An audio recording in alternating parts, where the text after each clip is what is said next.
आपको हमेशा अपने द्वारा करना आना चाहिए, वरना IRFC Indian railway finance corporation काफ़ी लोग भगा रहे हैं, काफ़ी लोग गिरा रहे हैं। ये देश के अंदर हरित परियोजना के लिए जो अपना फाइनेंस करती है, उसने एक चीज़ कहा था कि वो QIP लाएगी। 33 करोड़ इस तरीके से इनके 30 करोड़ इस तरीके से इनके एक्सपेंस है, खर्चे हैं। और अब जितना भी कंपनी कमाएगी तो उसके वो सारी बचत हो जाएगी। आप समझ लग जाए कि भैया जहाँ से खरीदना हो वहाँ खरीदा जाए और जहाँ से बेचना हो वहाँ बेचा जाए। इस तरीके की भी आपको भ्रमित कुछ चीज़ें करती हैं और की चीज़ों को आका जाता है। जैसे मान लो हमारा शरीर है, हमें बुखार आ गया तो हम सुस्त हो जाएंगे, ज़्यादा वर्क नहीं कर पाएंगे, और हमसे सही हो जाएंगे तो अच्छा करने लग जाएंगे। और जब ये बाज़ारों से पैसा लेकर फिर रेलवे को देती है तो वहाँ से ये कमाती है। तो अच्छी खासी ये कंपनी है जो रेलवे के लिए ही वर्क करती है।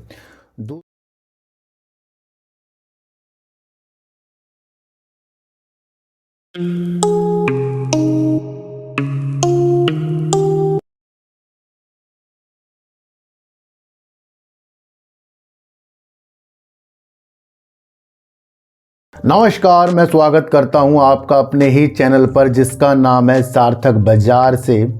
आज बात करेंगे BCL इंडस्ट्री लिमिटेड के बारे में, बात करेंगे IRFC के बारे में। क्या IRFC इस मार्च 2024 से सही होने की दिशा में है, उसके बारे में बातचीत करेंगे। फिर भी IRFC के लिए हमें काफ़ी दिनों तक, सालों तक का हिसाब किताब देखना चाहिए, क्योंकि एक ये फाइनेंस कंपनी है और जब ये बाज़ारों से पैसा लेकर फिर रेलवे को देती है तो वहाँ से ये कमाती है। तो अच्छी खासी ये कंपनी है जो रेलवे के लिए ही वर्क करती है। दूसरा बात करेंगे इरडा के ऊपर क्या न्यूज़ आई है, और बात करेंगे सुजलोन एनर्जी के ऊपर। तो अगर आपने काफ़ी वीडियो मेरी भी देखी होंगी, काफ़ी लोगों की भी देखी होंगी, और काफ़ी इस तरीके से भी लोग हैं कि आपको कैसे पता लग जाए कि भैया जहाँ से ख़रीदना हो वहाँ ख़रीदा जाए और जहाँ से बेचना हो वहाँ बेचा जाए। इस तरीके की भी आपको भ्रमित कुछ चीज़ें करती हैं और वो दावा करते हैं कि आपको पता ही नहीं है कि कहाँ ख़रीदें कहाँ बेचें। तो ऐसे कुछ लोग आपको बाज़ार के अंदर ज़रूर मिलेंगे, तो आपको उनकी तरफ बिल्कुल भी विशेष ध्यान नहीं देना है। बाज़ार एक माहौल के हिसाब से चलता है। जैसे अभी कोरोना का माहौल आ गया तो भैया गिर जाएगा, कुछ अच्छा माहौल आ गया तो उठ जाएगा, मंदी का माहौल आ गया तो उस स्थिति से बाज़ार चलेगा, बीमारी का माहौल आ गया तो उस स्थिति से चलेगा। तो ये उस हिसाब से चलने वाली रणनीतियाँ होती हैं जो कभी कभी किसी हिसाब से बाज़ार की चीज़ों को आका जाता है। जैसे मान लो हमारा शरीर है, हमें बुखार आ गया तो हम सुस्त हो जाएंगे, ज़्यादा वर्क नहीं कर पाएंगे, और हमसे सही हो जाएंगे तो अच्छा करने लग जाएंगे।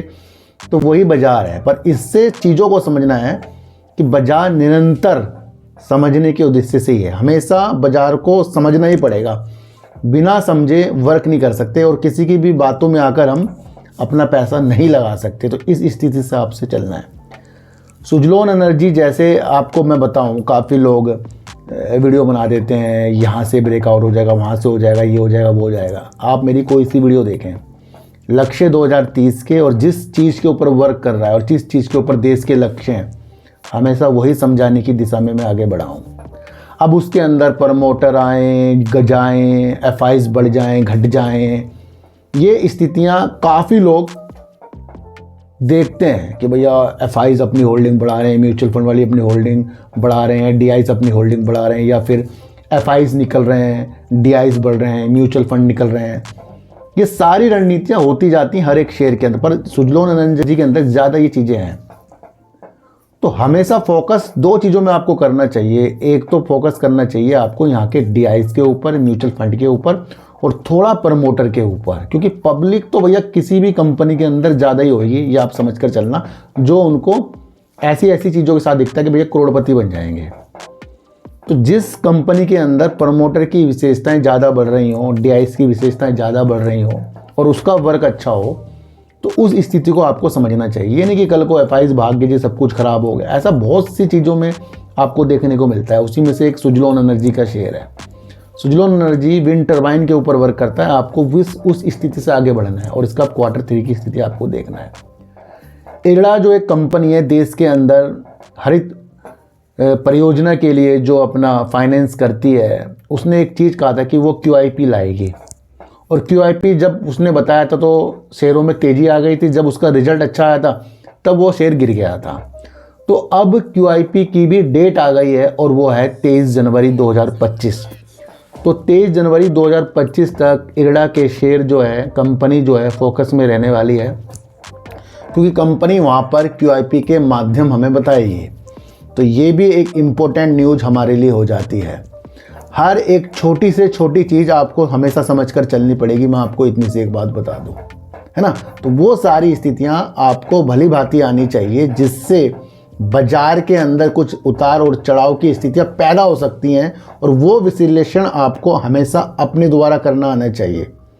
वरना IRFC, Indian railway finance corporation, काफ़ी लोग भगा रहे हैं, काफ़ी लोग गिरा रहे हैं, पर वर्क मुझे नहीं लगता कि कोई चीज़ों के अनुसार समझा रहे हैं। कि जो एम्प्लॉयज़ हैं काफ़ी कम है और होटल से कंपनी वर्क करती है, तो कंपनी हमेशा आपको देखने को मिलेगी प्रॉफिट में रहेगी। क्यों? क्योंकि कंपनी के एक्सपेंस ही नहीं है।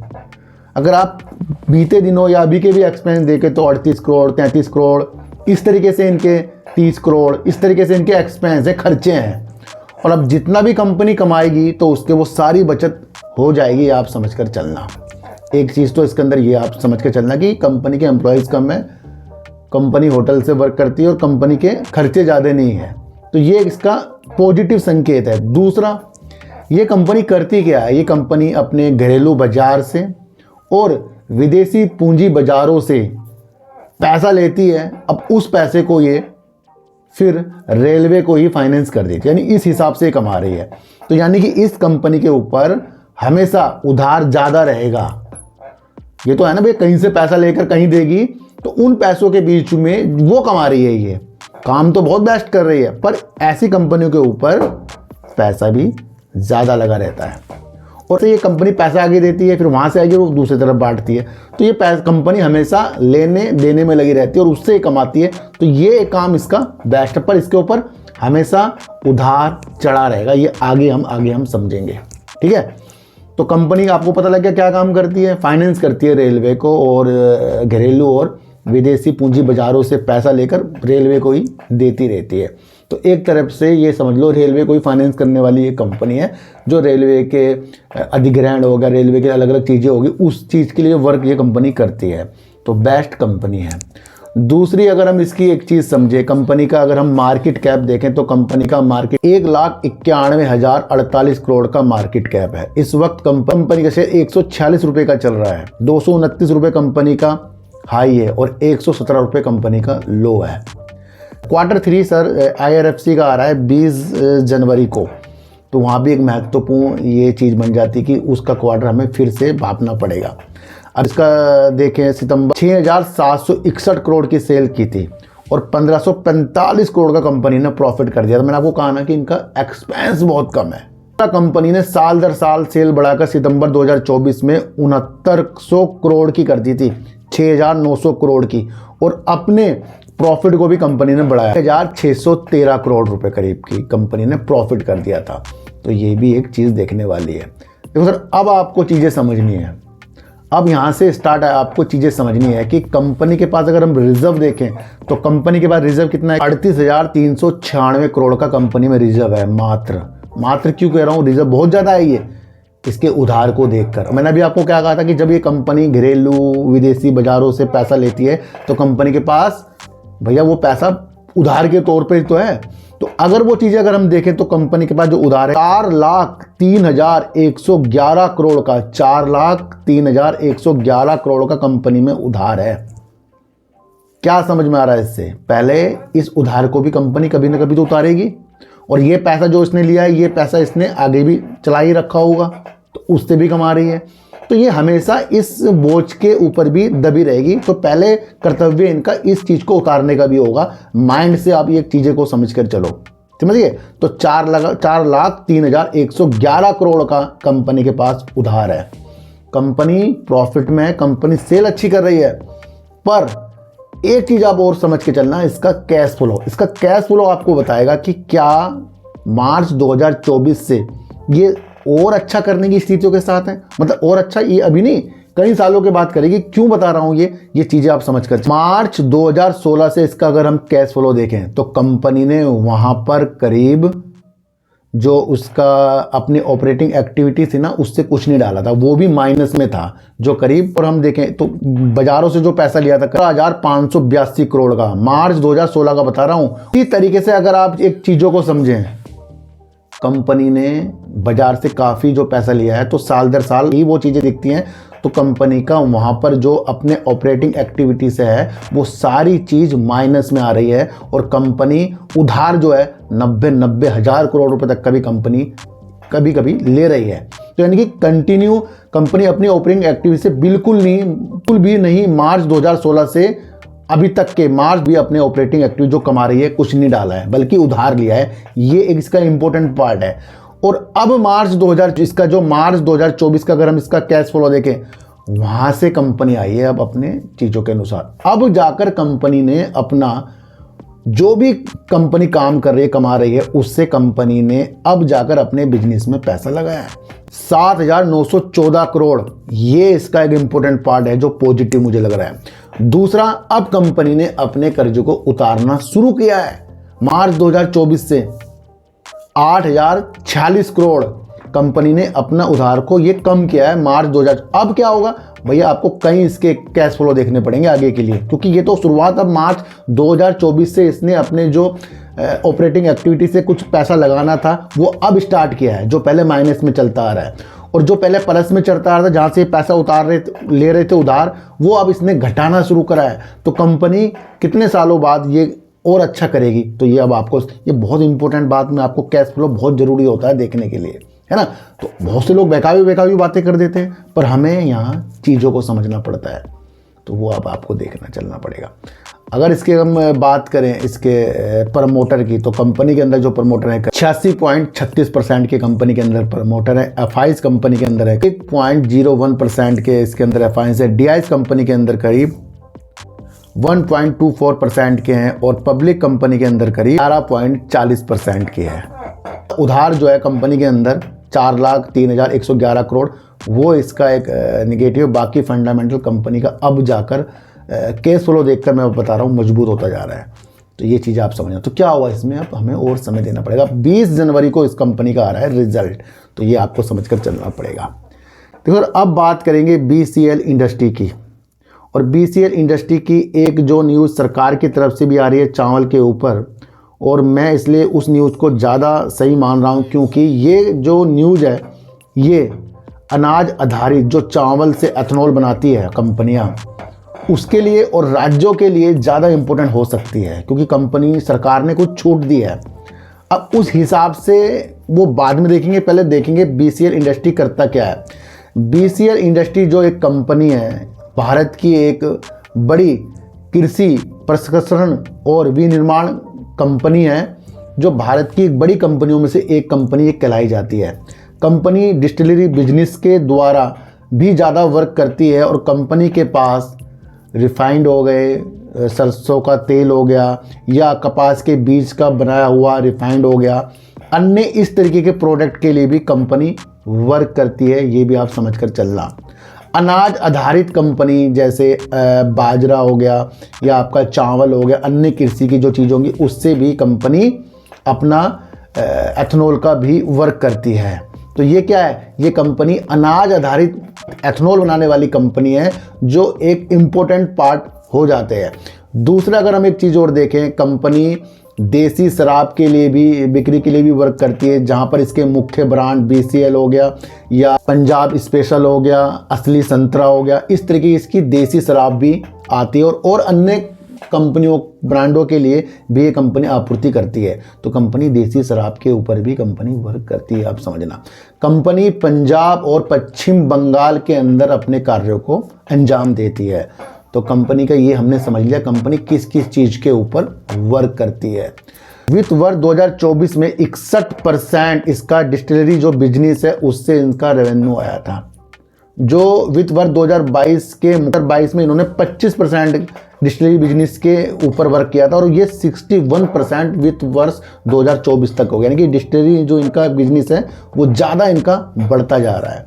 तो यहाँ से भी आप एक चीज़ समझ कर चलना। अक्टूबर 2024 तक तेल विपणन कंपनी जो है ना हमारे देश की, जो रिफाइनरी है, जो एथेनॉल खरीदती है, अनाज आधारित भी खरीदती है, गन्ने से भी खरीदती है, तो उन कंपनियों के लिए इसके पास करीब 561 करोड़ रुपए की ऑर्डर बुक थी, जो ये उनको एथेनॉल आपूर्ति कराएगा। जो अक्टूबर की मैं आपको चीज़ बता रहा हूँ, जहाँ इनके पास 561 करोड़ की ऑर्डर बुक थी, जहाँ तेल वाली कंपनी को इनको एथेनॉल की आपूर्ति करानी थी। तो यानी कि ये एथेनॉल के ऊपर भी कंपनी अच्छा खासा वर्क करती है और कंपनियों से इसे ऑर्डर मिलते हैं इस चीज़। अब आपने ये चीज़ की समझ ली। अब इसका देखेंगे मार्केट कैप। कंपनी का अगर हम मार्केट कैप देखें तो 1471 करोड़ का मार्केट कैप है। 80 रुपये करीब का कंपनी का हाई था, 44 रुपये कंपनी का लो था। कंपनी सितंबर 2023 की अगर हम इसकी सेल देखें तो 481 करोड़ की सेल थी और 20 करोड़ का कंपनी ने प्रॉफिट कर रखा। कंपनी प्रॉफिट कर रही है। सितंबर 2024 में कंपनी ने अपनी सेल को बढ़ा 121 करोड़ की कर दी और साल दर साल इन्होंने अपने प्रॉफिट को भी बढ़ाया, जो 30 करोड़ तक की इन्होंने अपने प्रॉफिट को कर दिया है। तो कंपनी की सेल और प्रॉफिट बढ़ती जा रही है, तो ये भी आप समझ कर चलना। रिजर्व अगर हम कंपनी के पास देखें तो 127 करोड़ का रिजर्व है, 377 करोड़ कंपनी के पास उधार है, तो ये भी आप समझ। शेयर होल्डिंग पैटर्न अगर इसका हम देखें तो कंपनी के प्रमोटर कंपनी के अंदर बने पड़े हैं, जो करीब 57.77% है। एफआईज कंपनी के अंदर 0.84% है और पब्लिक कंपनी के अंदर करीब काफ़ी है, जो है करीब 40.39% है। देखो सर, जिस कंपनी के अंदर पब्लिक ज़्यादा हो जाती है वहाँ आपको डीआईस बहुत देखने को ही नहीं मिलेंगे, है ही नहीं डीआईस इसके अंदर। और एफआईज देखने को मिलते हैं क्योंकि वो तो समय समय पर पाला पलट लेते हैं, कभी आते हैं, बढ़ते हैं, भाग जाते हैं। तो डीआईएस का भी होना बहुत ज़रूरी होता है अगर हम किसी कंपनी की तरफ सही तरीके से देखें। तो उस हिसाब से इसका शेयर होल्डिंग पैटर्न जो है थोड़ा सा नाजुक मुझे देखने को मिल रहा है ना। अब आते हैं एक न्यूज़ के ऊपर जो आ रही है भारत के अंदर से सरकार के द्वारा, और ये इम्पोर्टेंट न्यूज़ जो है अनाज आधारित जो कंपनी एथेनॉल का उत्पादन करती है उसके लिए इम्पोर्टेंट हो सकती है। अभी 10 दिन पहले ही सरकार ने चावल के रेट पर जो है रेट बढ़ाए, जो करीब 2800 रुपये प्रति क्विंटल तक कर दिया। 10 दिन बाद ही सरकार ने कुछ सोचा और इस रेट को उन्होंने करीब 2250 रुपये तक के कर दिया, यानी 20% तक की कटौती कर दी। और वो कटौती इसलिए भी हो रही है, सरकार अपने स्टॉक से जो एथेनॉल कंपनियों को चावल देती थी उसके अंदर 20% की अगर कटौती हो रही है, जहां 2800 देती थी अब 2250 रुपये में करीब में देगी, तो यहाँ पर एथेनॉल वाली कंपनियों को इससे फ़ायदा होने वाला है। क्यों? क्योंकि उनको अब 2800 नहीं बल्कि 2250 रुपये प्रति क्विंटल के हिसाब से चावल देना है, और चावल एथेनॉल के लिए भी काफ़ी इंपॉर्टेंट है। तो ये हो गई एक इम्पोर्टेंट न्यूज़ जो चावल आधारित एथेनॉल का उत्पादन कंपनियाँ करती हैं। ये साफ साफ लिखा है कि ये एथेनॉल वाली जो कंपनियां होती हैं जो चावल से, अनाज से एथेनॉल बनाती हैं, तो उन कंपनियों की इससे बेनिफिट हो सकता है ना। तो ये एक रेट के ऊपर चीज़ें हो रही हैं। इससे ये नहीं अनुमान लगाना कि भैया इससे बहुत तेज़ी के संकेत हमें देखने। इससे एक चीज़ होगी भैया, अब चावल जाएगा, फिर उस हिसाब से एथेनॉल बनेगा, फिर उस हिसाब से ये बड़ा सर्कल हो गया हमारा ना, बड़े दूर तक की चीज़ें हो गई हैं।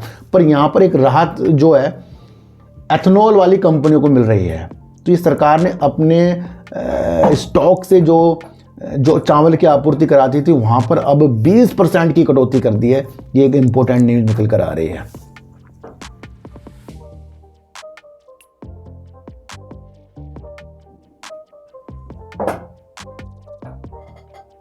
तो ये महत्वपूर्ण न्यूज़ इसलिए भी है क्योंकि 10 दिन पहले ही ये 2800 रुपये करीब की चीज़ें थी और 10 दिन बाद ये आपको 2250 रुपये यानी 20% कम करके ये चीज़ें हो रही हैं। तो ये इम्पोर्टेंट न्यूज़ है। अच्छा, एक न्यूज़ और देखेंगे जो मुझे लग रही है इम्पोर्टेंट, जो आ रही है पश्चिम बंगाल से, क्योंकि पश्चिम बंगाल के अंदर भी कंपनी वर्क करती है।